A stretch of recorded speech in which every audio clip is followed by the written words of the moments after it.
Hello friends, எதிர்நீச்சல் சீரியலை பற்றி கொஞ்சம் பார்க்கலாமா? ரவுடிக ஜனனியை பார்த்துட்டு காரில் அனைவரும் துரத்திக்கிட்டே வர்றாங்க. அப்போ பார்கவிகிட்டேருந்து ஜனனிக்கு ஃபோன் வருது. ஜீவானந்தத்தை புலிகேசி டீம் துப்பாக்கியால் சுட்டுட்டாங்கிற விஷயத்த பார்கவி ஜனனிகிட்ட சொல்லிகிட்டு இருக்காங்க. அதை கேட்டுட்டு ஜனனி அதிர்ச்சி ஆகிறாங்க. நான் எப்படியாவது அந்த இடத்துக்கு வந்துடுறேன், ரவுடியை என்னை பின்தொடர்ந்துக்கிட்டே வர்றதுனால அவங்களுக்கு ஏதாச்சும் போக்கு காட்டிட்டு நான் எப்படியாவது அந்த இடத்துக்கு வந்துடுறேன், நான் வர்ற வரைக்கும் அந்த இடத்துலையே இருங்க அப்படின்னு ஜனனி சொல்கிறாங்க.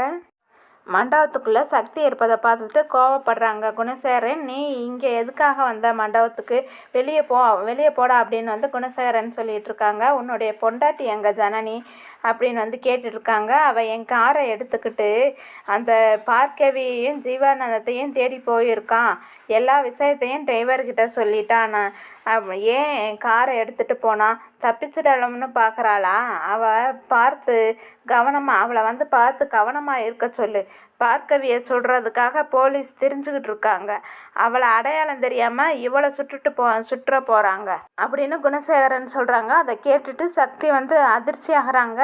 தர்சன் உயிருக்கு ஏதாவது ஆபத்து வந்துடும்னு எனக்கு பயமாக இருக்குது, நான் இந்த இடத்த விட்டு நகர மாட்டேன் அப்படின்னு சக்தி சொல்லிகிட்டு இருக்காங்க குணசேகரன்கிட்ட.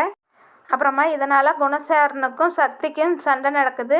அப்புறமா விசாலாட்சி குறுக்கிட்டு, இந்த தர்சனுக்கு கல்யாணம் நடக்கும்போது அவன் இருந்து பார்த்துட்டு போகட்டும் அப்படின்னு சொல்லிகிட்டு இருக்கிறாங்க விசாலாட்சி. அதுக்கடுத்து மாப்பிள்ளை அழைப்புகள் ஏற்பாடுகள்லாம் நடந்துக்கிட்டு இருக்கு. வெளியில் போனால் பிரச்சனை நடக்கும்னு சொல்லி தர்சன் மண்டபத்துக்குள்ளே இருக்கிற சாமியை கோவிலில் தர்சன் சாமி கும்பிட்டுட்டு இருக்காங்க. கடவுளை, நான் நினைச்ச மாதிரி பார்கவிக்கும் எனக்கும் கல்யாணம் நடக்கணும், அப்படி நடக்கலைன்னா நான் உயிரோடு இருக்க மாட்டேன், எனக்கு கல்யாணம் ஒன்று நடந்தால் அது பார்கவியோட தான் அப்படின்னு கடவுள்கிட்ட வேண்டிகிட்டு இருக்காங்க. அதே போல் தப்பு செய்த என்னுடைய அப்பாவிற்கு நிச்சயம் தண்டனை கிடைக்கணும்னு சொல்லி மனமுருகி கடவுள்கிட்ட வேண்டிகிட்டு இருக்காங்க தர்சன்.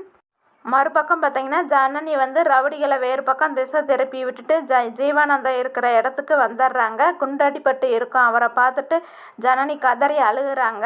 எங்கள் குடும்பம் நல்லா இருக்கணுங்கிறதுக்காக நீங்கள் இவ்வளவு கஷ்டத்தை அனுபவிக்கிறீங்க சார் அப்படின்னு சொல்லி அழுதுகிட்டு இருக்காங்க. உடனே அதுக்கு ஜீவானந்தம் சொல்கிறாங்க, இல்லை ஜனனி, இப்போ நான் நல்லா தான் இருக்கேன். முதல்ல இப்போ பார்கவியை இங்கேருந்து கூட்டிகிட்டு போ, அவளுக்கு கல்யாணம் பண்ணி வைக்கிற வேலையெல்லாம் பாரு அப்படின்னு சொல்லிகிட்டு இருக்காங்க ஜீவானந்தம்.